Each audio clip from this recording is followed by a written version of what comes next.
Agrigento domani mattina, venerdì 7 luglio, sarà possibile visitare gli scavi in corso nel quartiere ellenistico romano organizzati dal Parco della Valle dei Templi in co-direzione scientifica con l'Università di Bologna.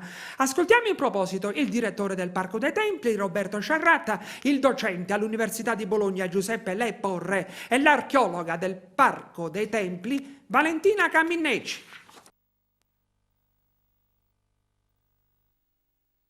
Ci troviamo al quartiere ellenistico romano dove da alcuni anni il Parco della Valle dei Templi, in convenzione con l'Università di Bologna, sta intraprendendo una serie di scavi che, così come abbiamo raccontato, ci portano delle scoperte importanti.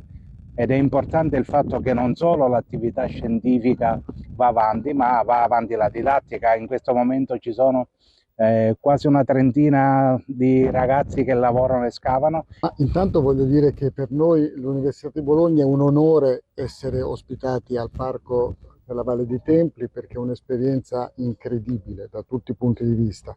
Chiaramente un'esperienza scientifica, un'esperienza didattica per tutti i ragazzi, come ha ricordato il direttore, i ragazzi che qui si formano in un contesto archeologico e paesaggistico straordinario. Quindi è proprio vero che insomma, la capitale della cultura, che sarà Agrigento nel 25, avrà un ruolo trainante in queste operazioni.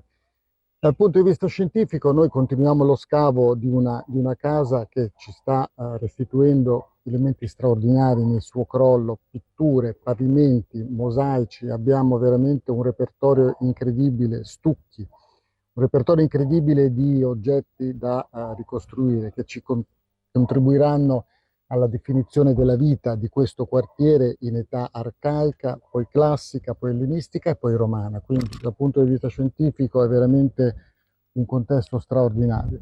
Resta la didattica, perché come ha detto il direttore, Agrigento sarà la capitale proprio della pittura antica, perché grazie a queste scoperte, grazie al convegno, noi faremo un discorso molto importante sulla pittura antica, quindi sarà un momento veramente importante. Siamo emozionati perché dopo 5 anni riprendono anche le ricerche nell'insula quarta del quartiere ellenistico romano, che assieme all'insula terza in questo momento è oggetto di studio e di ricerca da parte del nostro cantiere scuola di scavo e restauro, organizzato appunto in codirezione scientifica con l'Università di Bologna.